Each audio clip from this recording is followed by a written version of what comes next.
I bumped into, that was Joe at around 6:30. He was literally the last boy in my class for me to interact with on that fateful evening.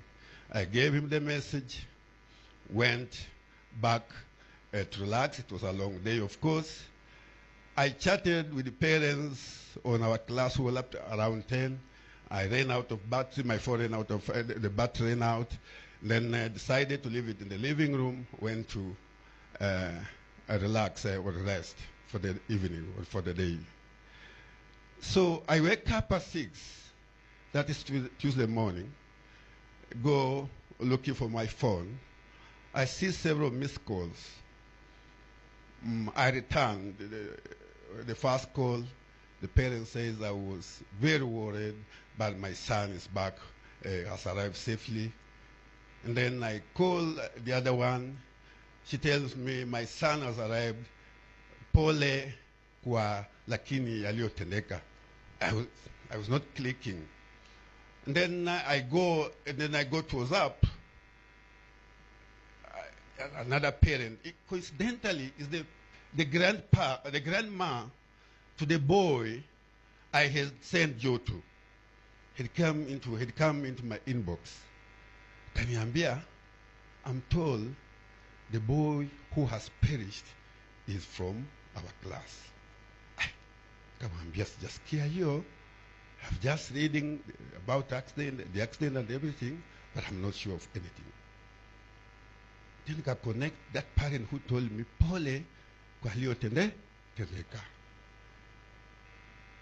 So I started being uneasy. Then I dressed up quickly. I had not even taken a shower. Mama Jo calls me at around 7. I was just going to school. Kamwambia, ananiuliza Joe ako wapi? Kamwambia, let me go to school. I'll get back to you in 5 minutes time. When I went to school and confirmed what happened, I couldn't get back to Mama Joe at that time.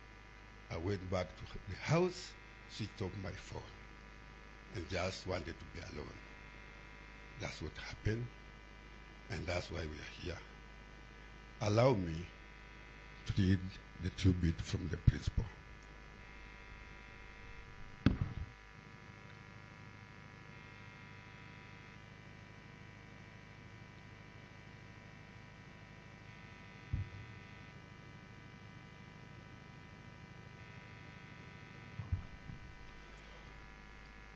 Dear parents of the late John, family members, relatives, former schoolmates and teachers, ladies and gentlemen, today we gather in solemn remembrance and heartfelt celebration of the life of Master Joe Dulo. In his brief moments we share, I wish to honor the memory of a young man whose achievements at the age of 17 surpass those of 6-year-old who have lived without achieving their purpose. It's only last year when we met at the prestigious Chavakari National School after arriving as your new principal. You were among the very few students I noticed quickly because of my interaction with your basketball team. Your prowess on the pitch and your frequent baskets you dropped in for your school made me a youth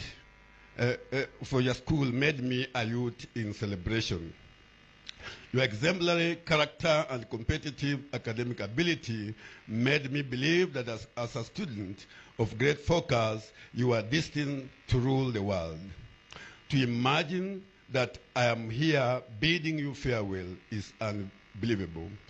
I am sad you aren't reporting back to school with the rest next term, but glad to know you are already in heaven where we don't have joint exams and challenges of life.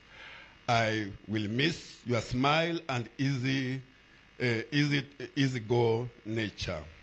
As a school, our hearts go out to your family, friends, and other relatives as they cope with their tremendous heartbreak and grief. Mama Jo, we are deeply sorry and pray that the good Lord will wipe your tears and comfort you. Baba Papadulo, may the Lord keep you comforted for losing, Papadulo, may the Lord keep you comforted for losing such a dear son. Since the school is hurting for losing such a champion, I request that you allow us mourn Joe and befit him a celebration in a memorial service at school as a tribute to him. Therefore, we invite you on this occasion on a date we shall communicate to you. The Chavakari community is waiting for this day so that we express the love we had for Joe.